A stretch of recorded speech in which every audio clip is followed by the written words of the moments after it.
SCO का इजलास हो रहा है पाकिस्तान में और बहुत से तजिया निगारों की राय में एक खुशाइन चीज़ है, पॉजिटिव साइन है पाकिस्तान के लिए। लेकिन तहरीक इंसाफ की तरफ से जो एहतजाज की कॉल है वो अब तक वापस नहीं ली जा रही और उन्होंने कहा यही है कि आप मुलाकात करा दें हमारे एक्स चेयरमैन से, तो एहतजाज की कॉल हम वापस ले लेंगे। तो इसको 11th आवर तक क्यों ले गई हुकूमत, उनकी डिमांड मान क्यों नहीं ली?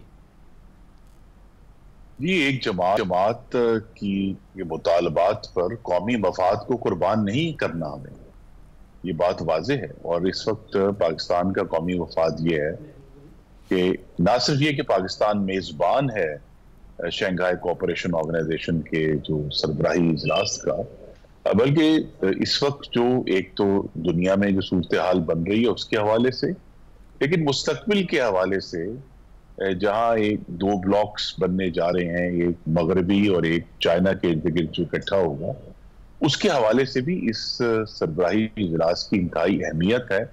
और एक सियासी जमात, उसके बानी चेयरमैन जो इस वक्त जेर हिरासत है हुकूमत के, उसकी बुनियाद पर पाकिस्तान अपने आज के और आने वाले मफादात को कुर्बान नहीं कर सकता। अच्छा, और अगर पहले रोज़ से इसको एड्रेस कर लेते, अब तो ऑब्वियसली वफूद आना शुरू हो गए हैं, चाइनीज़ प्राइम मिनिस्टर भी 11 साल बाद पाकिस्तान आए हैं, तो अब तो ऐसा कुछ करना वाकई मुश्किल हो सकता है। लेकिन अगर पहले रोज़ से जब PTI ये मुतालबा कर रही थी, जब तारीख आई भी नहीं थी SCO इजलास की करीब, उस वक्त एड्रेस करते ऐसा ना होता। साद रफ़ीक साहब जो आपकी पार्टी के रहनुमा हैं, वो ये कह रहे हैं कि एहतजाज का उज़र ख़त्म कर देना चाहिए था पहले से।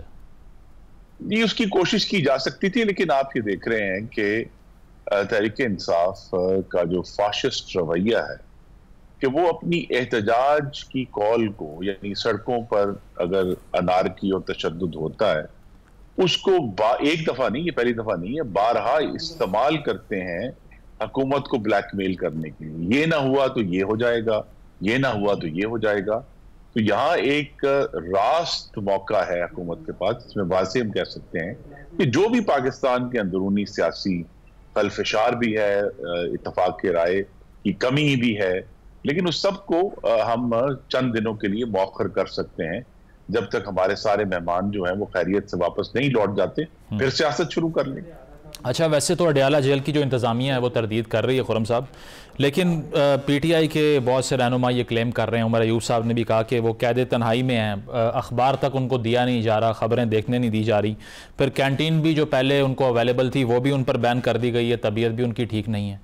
तो आपको लगता है कि इस सारे कंसर्न को एड्रेस करना इंपॉर्टेंट है? एटलीस्ट फॉर्मर प्राइम मिनिस्टर का प्रोटोकॉल तो उनको मिलना चाहिए। जी, लेकिन ये वो सियासी डेमागॉग हैं जिन्होंने हमें भाषण दिए थे कि दो नहीं एक पाकिस्तान, तो वो अब किस अखलाकी पेडेस्टल पर खड़े होकर वो तमाम मराहत, आसानियां, आराम मांग रहे हैं जो पाकिस्तान के बाकी 2.25 लाख कैदियों को मुयस्सर नहीं है।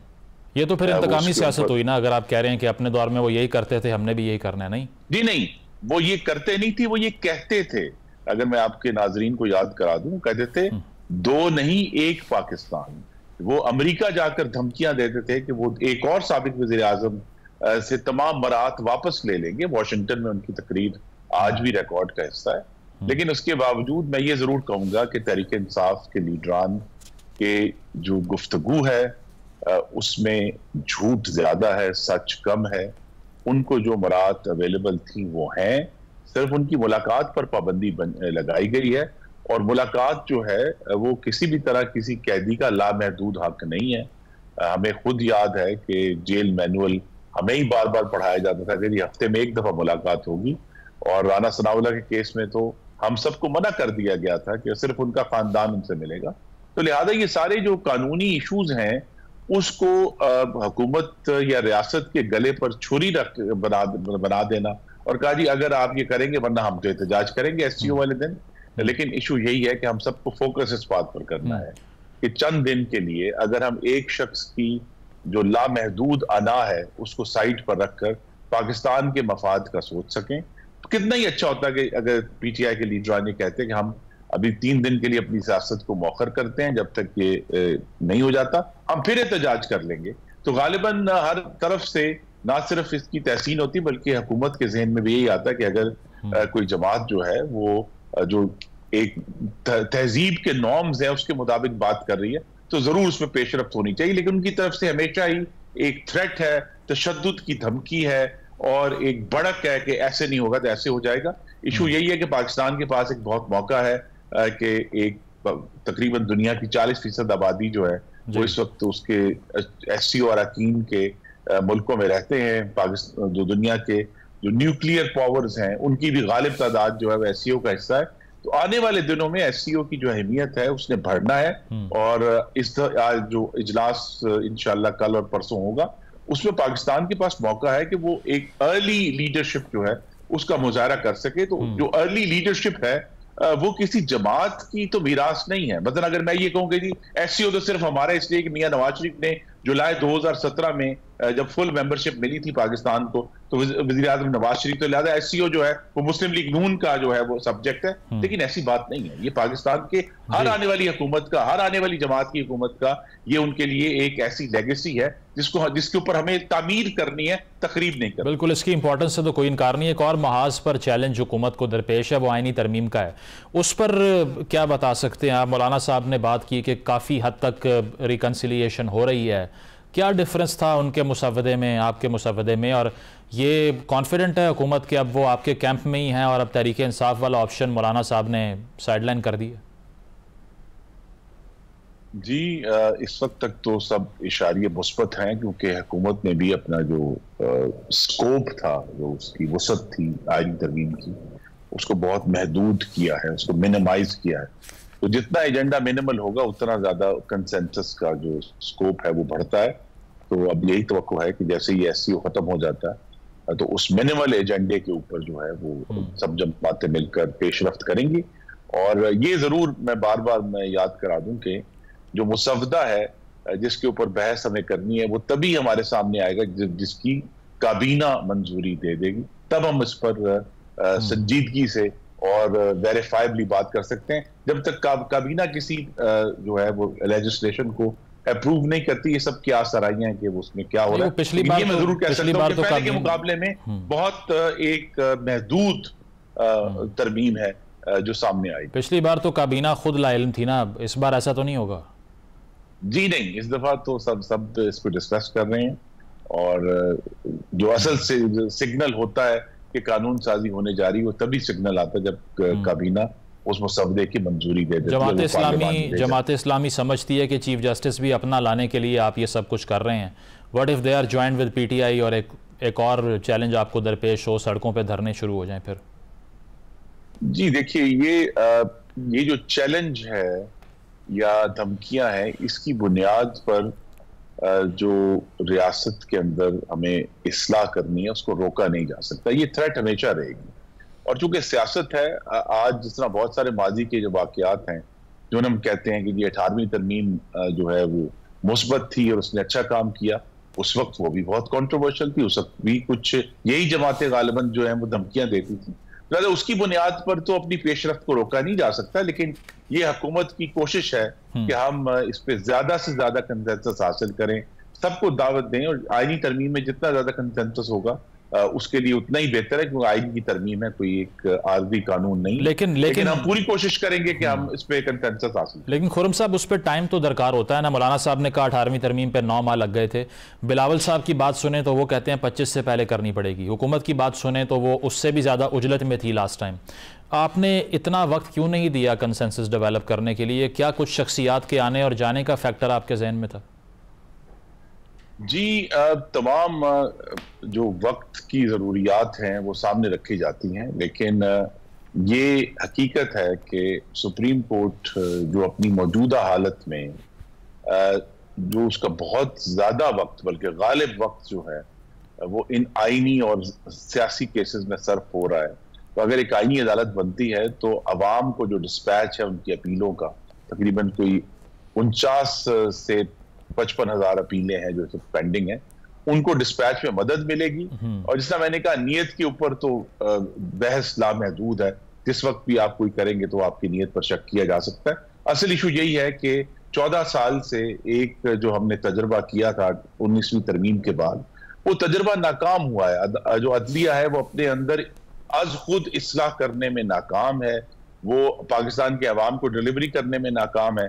और जो एक ट्रॉयका गुजरा है चीफ जस्टिस का, साकिब निसार साहब और गुलजार साहब, खोसा साहब भी बल्कि चौथे बंदियाल साहब, उन्होंने तो सुप्रीम कोर्ट की जो अथॉरिटी है उसका इतना बेजा और लामतनाही इस्तेमाल किया है कि वक्त आ गया कि पार्लियामान इसमें सुप्रीम कोर्ट का जो असल मकसद है उसको उस तरफ फोकस करे। इसका हल तो डीपोलिटिसाइजेशन ऑफ द कोर्ट्स था ना, इससे तो मजीद पोलिटिसाइजेशन नहीं हो रही?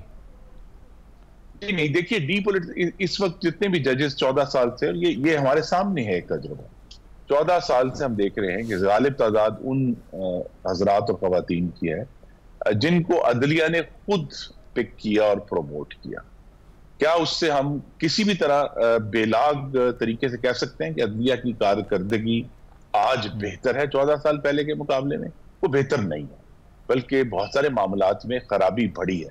तो अगर एक मामला जो है वो हमें नजर आए कि उसमें खराबी है तो उसमें जरूर हमें कोई ना कोई इस्लाह की सूरत निकालनी चाहिए। ये एक तरमीम इंशाल्लाह होगी और उससे अगर हम समझें कि बेहतरी आ रही है सुप्रीम कोर्ट के डिस्पैच में, जजेस की क्वालिटी में, अगर हम तरीकेकार बदलेंगे तो फिर हम आने वाली पार्लियामान को तो कदगन नहीं है कि वो इसको बदले, लेकिन अब वक्त आ गया 14 साल के बाद कि अब हम अपनी पेशरफ्त करें, क्योंकि जो मौजूदा निजाम है उसके अंदर तो कोई ऐसी सूरत या अच्छाई हमें नजर नहीं आ रही जिसको प्रिजर्व करना जरूरी है। हुकूमत के नाक़दीन और PTI के कुछ लोग ये समझते हैं कि हुकूमत को बताया गया कि आईनी तरमीम अगर आपसे ना हुई तो फिर आप फारिग हैं। नहीं, देखिए ये अफवाहें और गुफ्तगू अच्छी बात है, ये उन्होंने कर दी है, टॉक शोज के लिए जो है वो मवाद मिलता रहेगा। इशू मैं फिर दोहरा दूं कि 19वीं आईनी तरमीम में, जिसमें उस वक्त की आला अदलिया ने मैं उस 18वीं और 19वीं दोनों में वोट डालने वालों में शामिल हूं और उस वक्त के तमाम मामलात का आईनी शाहिद हूं। उस वक्त की अदलिया ने उस वक्त की हुकूमत को एक मजबूर किया, और एक नई चूंकि अदलिया बहाल हुई थी तो उनका एहतराम किया गया और उनकी बात मानी गई। लेकिन पार्लियामान का रोल जजेस की जो अपॉइंटमेंट है उसमें होगा तो इसमें शफाफियत आएगी, ज्यादा सवालात उठाने का मौका मिलेगा और उससे हमारी उम्मीद तवक्को ये की जा सकती है। जरूरी नहीं कि ये रिजल्ट ऐसा ही हाफिज अब्दुल्ला साहब ने भी कहा है। हाँ, तवक्को की जा सकती है कि अगर बेहतर क्वालिटी जजेस की आती है और हमें नजर आता है कि अगले 5 साल में जो 55,000 केसेस या 58,000 केसेस पेंडिंग है वो घटकर 20 रह जाते हैं या 25 रह जाते हैं, फिर हम कहेंगे तजुर्बा कामयाब है और एक बेहतर रिफॉर्म हुआ है। और अगर नहीं होगा तो फिर जो आने वाली पार्लियामान है इससे सबक सीखेगी और कोई फर्क तरमीम करेंगे, हम बेहतर तरीका ढूंढेंगे। एक तासुर ये भी है कि मुस्लिम लीग नवाज के अंदर भी एक ऐसा हल्का है जो नहीं चाहता तरमीम हो। मौलाना साहब की मुलाकात होनी है नवाज शरीफ साहब से, पिछली बार भी वो गालिबन नाराज हो गए थे जो कुछ हुआ इतवार के रोज पार्लियामान में। नवाज शरीफ साहब ऑन बोर्ड हैं कम्प्लीटली इस पे? जी बिल्कुल ऑन बोर्ड है, और जिस तरह मैंने कहा हम सब ने अपने हाथों से ये 18वीं और 19वीं तरमीम की थी और उसके बाद हमने ये देखा कि, और मैं दुख से ये बात मैं कर रहा हूँ कि अदलिया की जो खुद मुख्तारी थी वो अदलिया के इक़्तिदार में तब्दील होना शुरू हो गई वक्त के साथ। अच्छा, तो हमारा ये ख्याल था कि उनकी खुद मुख्तारी जो थी उन्होंने इक़्तिदार में अपना एक हिस्सा तलाश करना शुरू किया, जो कि हमें नजर आया साकिब निसार साहब के दौर में खास तौर पे, उसके बाद बंदियाल साहब के दौर में, बीच में खोसा साहब और गुलजार साहब का भी एक अरसा था। ये जो अदलिया का एग्जेक्टिव के अंदर बहुत ज्यादा दरअंदाजी और जो आइन ने उनको जो इख्तियार दिया है उसका एग्जेक्टिव के मामलात में बेहद और बेजा इस्तेमाल, और 2 केसेस तो हमारे सामने, परवेज इलाई केस और ये सुन्नी इत्तेहाद काउंसिल केस, जिसमें अदलिया ने अपनी जो इख्तियारात थे उससे एक मुहिम तजावुज करके आइन को लिखा। ये जो, अगर हम चाहते हैं कि आइन की सरबुलंदी हो तो ये अब वाजे है कि आइन की जो आखिरी पनाहगाह है वो सुप्रीम कोर्ट ऑफ पाकिस्तान नहीं है, वो बिलाखिर पार्लियामान। और 63A के फैसले के बाद हम एक्सपेक्ट करें कि कुछ डिफेक्शन करेंगे तहरीक इंसाफ के लोग जिनसे आप राब्ते में हैं? इल्ज़ाम भी लग रहे हैं पैसे बांटे जा रहे हैं। देखिए, मैं बड़े अदब से अर्ज करूंगा कि तहरीक इंसाफ के लोगों को जबरदस्ती तहरीक इंसाफ करार नहीं दिया जा सकता। ये सब लोग अपने इनके पास मौका था इलेक्शन के बाद, ये कहते हैं कि जी हम आजाद हैं, हम किसी जमात के रुकन नहीं हैं, और बाद में जब भी उनको, लेकिन इन सब ने अपने दस्तखतों से एक बयान हल्फी देकर सुन्नी इत्तेहाद काउंसिल में शमूलियत इख्तियार की थी। और अब जब जिस शख्स ने अपने हाथों से अपने बयान अर्फी देकर किया है, उसको अब मैं और आप या अदालत नहीं कह सकती कि तुम इस जमात के रुकन नहीं हो, तुम उसके रुकन हो। जिस पर उसने दस्तखत किए उसी का वो रुकन है। ये इशारा है कि आपके कैंप की तरफ वोट कर सकते हैं वो, हैं? जी, वो लोग हैं, वो जो उनकी जो जमात है या जो उनका इस वक्त कानूनी स्टेटस है, ठीक है, वो उनको रोकता नहीं है।